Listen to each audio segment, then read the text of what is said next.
ऐसा साहब आपसे शुरू करते हैं कुछ लीगल पॉइंट। ये जो सुप्रीम कोर्ट में केस चल रहा है रिजर्व सीटों का, इसने सियासत का रुख मुतय्यन करना है पाकिस्तान में। आपको क्या लगता है? आज 3 जजों की ऑब्जर्वेशन बड़ी पावरफुल है। मैं पहले भी इस पे बात कर चुका हूँ कि ये जो सीटों वाला इशू है ना, इसको इरेगुलरिटी कहा जा सकता है, इलीगैलिटी नहीं कहना चाहिए था। जैसे कि आज जजेस साहबान के रिमार्क्स भी थे कि जी इलेक्शन कमीशन सोया हुआ था जब ये ज्वाइनिंग दे रहे थे। दूसरी बात ये है कि ये कहाँ पे प्रोवाइडेड, अगर आप इलेक्शन रूल्स की बात करते हैं तो क्या इलेक्शन रूल्स कॉन्स्टिट्यूशन से अबव है? अगर कॉन्स्टिट्यूशन के अंदर आपको ये दिया गया है कि जितनी सीटें लेके आएंगे as per quantum of your seats, आपको सीटें जो है एलोकेट की जाएंगी पार्लियामेंट के अंदर, ये तो प्रोवाइडेड है वहां पे। अगर आपको नहीं दी जा सकती तो क्या किसी और कानून के अंदर या कॉन्स्टिट्यूशन के अंदर ये प्रोवाइडेड है कि आप ये सीटें किसी गामे ताजे को, जैद बकर को आप दे दें? नहीं प्रोवाइडेड। तो अल्टीमेटली ये एक इरेगुलरिटी साबित होगी, इलीगैलिटी नहीं होगी। चूंकि जो वोट, आपके ख्याल में फिर ये सीटें कहाँ जाएंगी? पीटीआई को जाएंगी? यस, सुन्नी ताकत काउंसिल को जाएंगी। उसकी रीजन ये है, ये देख लेना, उसमें रीजन ये है कि देखें वोट देना मेरा जो है ना, मैं एक कैंडिडेट को देख के वोट डाल रहा हूं कि ये किस पॉलिटिकल पार्टी का या एक आजाद उम्मीदवार है, इसको कौन सी पॉलिटिकल पार्टी सपोर्ट कर रही है तो मैं उसको देता हूं। वोट देना मेरा लॉयल्टी टुवर्ड स्टेट है। आप मेरा वोट किसी और को दे देते, आपने मेरी लॉयल्टी चेंज कर दी है। ये तो मेरा being a voter, this is a right of every citizen of Pakistan के जिसको मैं दूं उसी को वोट जाए और उसी का क्वांटम ऑफ वोट के मुताबिक उसको सीट्स मिलनी चाहिए। ये in the interest of justice. Parliamentary democracy के अंदर जो एक वोट है वो बुनियाद है आपके पूरे सिस्टम। बिल्कुल, अगर आपने उसको खत्म कर दिया, बुनियाद को आपने छेड़ा तो ना पार्लियामान है ना आपकी कॉन्स्टिट्यूशन। फाउंडेशन, ये जो वोट है that is foundation of democracy, that is foundation of your parliament. तो आप अगर वोट लेके आ रहे हैं और आपकी डिस्क्रिप्शन कहां पे, मुझे बताएं, ये किस लॉ के तहत, किस क्राइटेरिया के तहत आप एक पॉलिटिकल पार्टी जिसको वोट मिला, जिसको सीट्स मिली, उसकी सीट आप किसी और को किस लॉ के तहत दे सकते हैं? Dispensation of justice. वलीद साहब, ये बहुत ही बड़ा फैसला होने जा रहा है, ये छोटा फैसला नहीं होगा। सियासी तनाज़ात वो जो बाकी हैं इमरान खान के, वो भी इंपॉर्टेंट है, लेकिन ये आपकी पार्लियामान के अंदर कंपोजिशन चेंज करेगा और सियासत का एक रुख बना देगा।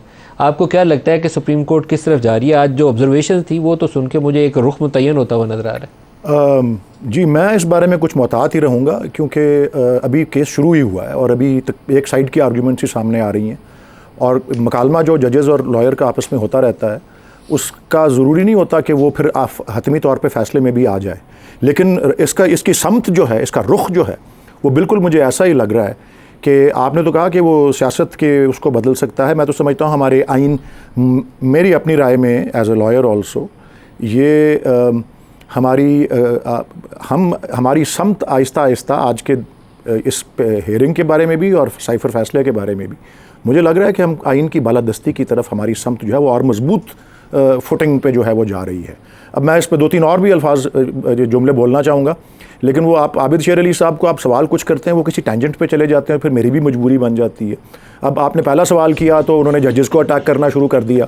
जब साइफर केस की बात हुई उन्होंने जजेस को अटैक करना शुरू कर दिया और नवाज शरीफ साहब के साथ जो हुआ उसका रोना शुरू कर दिया। हालांकि सारे केसों में उनको नवाज शरीफ के साथ भी तो गलत हुआ है ना, आपको भी कहना चाहिए नवाज शरीफ के साथ गलत हुआ, आपको भी ये कहना चाहिए। उसके बाद ये देखें कि उनको रिलीफ भी किस तरह से मिली, इसी अदलिया से, इन्हीं जजेस से, जिसके ये तनकीद का निशाना अपने पहले सवाल के जवाब में बनाते रहे। आपने दूसरा सवाल किया ये इस केस के बारे में, ये जो मखसूस नशिस्तों वाला है, तो इन्होंने शुरू कर दी बात कि जी जहांगीर तरीन के जहाज़ की बात शुरू कर दी। अगर यहाँ पे जाना है तो फिर मैं शुरू कर दूंगा कि जी मियां नवाज शरीफ पंजाब के वज़ीर ख़जाना किस तरह बने थे, फिर उसके बाद CM किस तरह बने थे, फिर उसके बाद IJI किसने बनाई थी, कौन थी, आपको याद है किसने IJI बनाई थी? एलानिया। कौन साहब थे वो हमीद गुल साहब थे ना जिन्होंने IJI बनाई थी। फिर air marshal Asghar Khan case के अंदर क्या उनके बारे से मंसूब किया गया मियां नवाज शरीफ साहब के बारे में। उसके अलावा जब बेनज़ीर भुट्टो साहिबा पर वोट ऑफ नो कॉन्फिडेंस हुआ तो ओसामा बिन लादेन तक से वो माली इमदाद लेते रहे। तो चले, मैंने कहा ना वो टेंजेंट पे जाएंगे तो फिर मेरी मजबूरी बन जाएगी। मैं आना चाहता हूँ ये जो केस है मखसूस नशिस्तों वाला, इसमें बिल्कुल ये टेक्निकलिटीज़ के ऊपर ये बात आज हुई है। मैं एक छोटी सी बात अपने तरफ से नोट करना चाहता हूँ जो मैंने महसूस किया। मुझे बड़ी एक तरह से प्लेजेंटली एक सरप्राइज भी हुआ, खुशी भी हुई देख के कि जज साहिबान का अदब और शायरी की तरफ कैसा शगफ़ है कि मिर्ज़ा गालिब के मिसरे भी कोट हुए और उनकी तरफ से, और अल्लामा इकबाल का भी एक मिसरा इस्तेमाल हुआ। एक मौके पे उन्होंने कहा हज़ारों ख्वाहिशें हैं ऐसी, जज साहब ने कहा कि हर ख्वाहिश पे दम निकले। और फिर एक मौके पे वकील साहब जो हैं उन्होंने कहा कि जी हमको कहा कि बल्ला हमसे छीन लिया और हमें कहा जाके बैटिंग करो। तो एक जज साहब ने कहा कि मोमिन है तो बेतेग भी लड़ता है सिपाही। लेकिन हमारा मौक़िफ़ इसमें बड़ा क्लियर है जी कि इसमें दो बातें हैं इस केस में। एक तो ये मखसूस नशिस्तें क्या SIC की बनती हैं या नहीं बनती, वो एक तरफ है, और किसी वजह से अगर नहीं बनती तो क्या वो एलोकेट हो सकती हैं तो other parties over and above जो उनकी प्रोपोर्शनल रिप्रेजेंटेशन में फिक्स्ड नंबर लिखा हुआ है।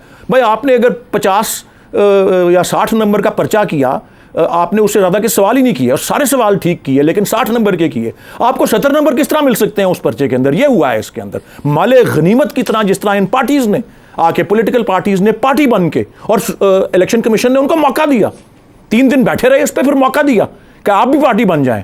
और बाय द वे वो बड़े कॉन्फिडेंट हैं। फारूक एच नाइक साहब से मैं मिला हूं जब, मेरे कॉलीग हैं, तो वो कॉन्फिडेंट हैं, उनकी आर्ग्यूमेंट्स भी सुनेंगे। लेकिन आप ब्रेक भी है, लेकिन आज किसी ने, वलीद साहब किसी सियासी जमात ने ये नहीं कहा कि ये नशिस्तें जो वापस आप PTI को दे दें। उन्होंने कहा नहीं ये ठीक है, हम इसको अपोज कर रहे हैं। आबिद साहब, ये सियासी लड़ाइयाँ जो है पाकिस्तान की जमहूरियत को भी कमज़ोर कर रही हैं, मईशत को भी कमज़ोर कर रही हैं और पोलराइजेशन भी बढ़ रही है। तो ये लड़ाइयाँ लड़ते रहें, हल कोई नहीं निकलेगा। मालिक साहब, ये वलीद इकबाल साहब कहते हैं जी मैं बात का जवाब नहीं देता, जब मैं जवाब देने लगता हूँ तो ब्रेक आ जाती है। आप पोते हैं अल्लामा इकबाल साहब के, वो बड़े शायर मशरिक थे, अल्लाह आपको भी हिदायत दे। आप मुझे बताएंगे, आप मुझे जो कह रहे हैं वलीद इकबाल साहब, ये जनरल पाशा साहब को जानते हैं कि नहीं जानते कि मैं इनको याद दिलाऊं कि PTI किस तरह बनाई। फिर जनरल ज़हीरुल इस्लाम ने जो धरने दिलाए नून लीग के ख़िलाफ़, ये उस साजिश का हिस्सा थे। मैं बताऊं कि लंदन में तारुल कादरी और काफ लीग को किसने इकट्ठा किया? वलीद इकबाल साहब, ऐसे ना करें, शायराना अंदाज में, मुझे शायरी आती तो नहीं है, तो मैं, आप तो कहते हैं, वो कह रहे हैं जब बकरे ने मारा है बकरी को सींग तो बकरी भी मारेगी बकरे को सींग, ऐसा ना करें। उसके बाद आप जनरल फैज़ अमीर, आप तो चलते ही आ रहे हैं, आप रुकते ही नहीं हैं, रुकने का नाम ही नहीं लेते। जनरल पाशा की गोद से निकले, जनरल ज़हीर इस्लाम के आगे, जनरल ज़हीर इस्लाम के निकले, आप जनरल फैज़ मीद के आगे। आप तो चाहते थे कि वो चीफ बन जाए और हमारी आप की तय कर दें, हमें आप फांसियाँ दिला दें। आप अपने लीडर के बयान सुनते हैं कि इनको फांसियाँ लगा दो। तो आपने गुस्सा निकाल लिया उनके ऊपर, लेकिन आपने इश्यूज के ऊपर जवाब अभी भी नहीं दिया। एक भी केस पाकिस्तान मुस्लिम लीग नून ने, हुकूमत ने इनके ऊपर नहीं बनाया। 9 मई का जुर्म इन्होंने किया, ये भुगत रहे हैं। जो जुर्म हमने बताए कि इनके साथ किया गया, ये तो हमसे जाती तौर पे करते थे। सीटें दे दें इनको, PTI वालों को। ये आप लोग सीटें लेके मजे कर रहे हैं, PTI की सीटें रिजर्व आपको मिली। मलिक साहब, अपनी वाइफ की जो जनाजे को कंधा नहीं दिया, मेरी ज़िंदगी का बहुत बड़ा रिग्रेट है। ये सियासत की नज़र होती है, ये इन लोगों के अज़ाइम थे जो हमने भुगते, लेकिन हम गिला नहीं लाते, शिकवा नहीं करते। लेकिन ये जो रिज़र्व सीट की बात कर रहे हैं, ये फिर कहेंगे जी आप शेर अली गोल कर गया। वलीद इकबाल साहब, आप वादतुल मुस्लिमीन के साथ पहले आपने अलाइंस करने की कोशिश की, रिज़र्व सीटों के हवाले से आपके पार्टी के लीडरों के बयान है, लड़ते हैं आपस में कि हमने तो उस वक्त कहा था कि इस तरह कर ले। मलिक साहब, ये देखें, PTI को मिलनी चाहिए नहीं, ये बताएं। अर्ज सुने, PTI को कि ना दे, कानून जो कहता है वो हो जाए। कानून क्या कहता है? कानून कहता है जो जमात जिन्होंने अपने नॉमिनेशन फॉर्म जो हर चीज़ दी हो, उसके मुताबिक उसको शेयर मिलेगा। मैं आइन, और ये नहीं आप सिंपैथी ले लेंगे, वो तो फिर सुप्रीम कोर्ट PTI को दे देगी। PTI ने भरी थी। देखिए, सुप्रीम कोर्ट ऑनरेबल 13 जज साहबान बैठे, फैसला करते हो, वो सबके लिए आगे प्रेसिडेंट बन जाएगा। वो लेकिन आपने किस कानून के तहत आपस में बांट ली थी? वो कौन सा कानून? थोड़ी बांटी हैं, वो तो इलेक्शन कमीशन से जाके आप जाके उनसे ये पूछे कि ये कैसे कोई ऐसे कानून की शिक है जिसके नीचे सीटें बांटी जा सकती? जब आप इन्होंने जो अभी जमात सुन्नी इत्तेहाद ज्वाइन की है, मैंने तो नहीं इनको कहा था कि आप पहले सुन्नी इत्तेहाद के प्लेटफॉर्म पे इलेक्शन कर लेते। इनको अपने आप पे इत्मीनान नहीं था, इनको एतबार नहीं था कि ऐसा हो जाएगा। अब हो गया जैसा भी हुआ। अब आइन और कानून के मुताबिक, आइन और कानून, छोटा जवाब देना। 1900 ये जो 70 वाला इलेक्शन था, उसके बाद भी जब ये तकसीम का रौला शुरू हुआ तो अनफॉर्चुनेटली 160 सीटें थी जो उधर से अवामी लीग ने जीती हुई थी। तो जनरल याहिया ने बाद में स्क्रूटनाइज करके कई सीटों पे उनको उड़ा दिया था लोगों को, और फिर वो बांट दी, कोई नून को दे दी, नून लीग तो नहीं थी उस वक्त, मुस्लिम लीग के ग्रुप थे, धड़े थे, उसको दे दिए, कोई जमात इस्लामी को दे दी, कोई किसी को दे दी। वो वाला तरीकाकार अभी भी सीटों की तकसीम में दुरुस्त नहीं है, वो तब भी गलत था, आज भी गलत है, वी हैव टू से इट कि ये दुरुस्त नहीं है। बिल्कुल ठीक आप कह रहे हैं, मैं आपकी लेकिन बात कानून की शिक कौन सी? देखें कानून की शिक देखें, इलेक्शन जो रूल्स है उसके अंदर ये प्रोवाइडेड है कि जी क्वांटम ऑफ सीट जो है ना जितनी आप ले के आते उस हिसाब से प्रोपोर्शनेट करके आपको सीटें दी जाएंगी। लेकिन ये उन पॉलिटिकल पार्टीज के लिए जो जीत के आएंगी, लेकिन उनकी जीती हुई सीटें किसी और को देने के हवाले से कोई कानून नहीं, कोई शिक नहीं है। तो वो कैसे दे? वो देखिए इलीगल है, इलीगल है, बिल्कुल इलीगल। मैं कह रहा आप बड़ा सख्त लफ्ज़ इस्तेमाल कर रहे मैं हैं। देखे ना, ये मैं इसलिए कि चूंकि ना कॉन्स्टिट्यूशन के अंदर प्रोवाइडेड है ना इलेक्शन रूल्स के अंदर ये प्रोवाइडेड है।